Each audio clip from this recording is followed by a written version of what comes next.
Apana ere ane namba muponere zisore gondo. Apana ere ane namba muponere zisore gondo. Pane masele bagabuda offside nezuro. Pane masele bagabuda offside nezuro. Eti noi now. Peshona kwete chindau. Zichiverengwa naye wenye skimba no fumura no itama. Timu yangu ndipo mukuja si tatuka shikazi kupisa na skimba yao kupisa katope timu yangu. Basacha pita pita kupisa vanasi mongo bayoshi bacha subscribe so daja musare pene veke fitika kupisa pasore kondo TV nditi. Batikana wangu ripo kujara ngoma njeji yetu ngofana futhi mbere papo ne updates zikuitika kunamo kwa post Ginimba nditi. Saka visine pasoita video ya baba wa Ginimba wachitaurawo iyo kusedre mwana wao ayo waza vachaura zvacho ameno apa doko ngovu zikuromeka iyo ameno kuchiti relationship yavo yakasimba zvakaita papi pachine maonero ande chayo nini andina zvakawanda zvekutaura chandokwanisa ngokusire video iyi unzwe baba wa Ginimba vachitaura zvakavachitaura anditi then mosizvo zvamunofunga mu comment section anditi still keep on subscribing zviri kupisa na skimbo zviri kupisa chopai angachichena saka tazongosviko kaitikira exit yacho tangongoona moto uchimbunyuka tichisvika tatisikuona yakarara. Anga ari mwana wechingani? Second born. Sa iyo zvino masarwa nevangani? Ndine 2. Masara 2 asikana. Vakomana ndovafa vose.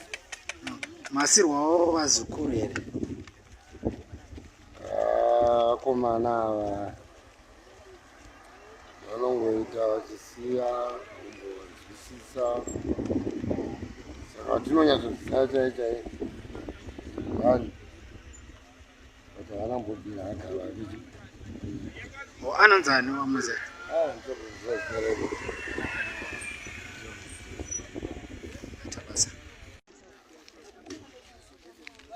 anga achichena saka tazongosviko kaitikira exit yacho tangongoona moto uchimbunyuka tichisvika tatisikuona yakarara. Anga ari mwana wechingani? Second born. Sa iyo zvino masarwa nevangani? Ndine 2. Masara 2 asikana. Vakomana ndovafa vose. Masirwawo vazukuru here? Vakomana ava vanongoita vachisiya kumbovanzwisisa saka tinonyatsoziva chaichai vanhu kuti vanambobvira agara vichi anonzani wamuze?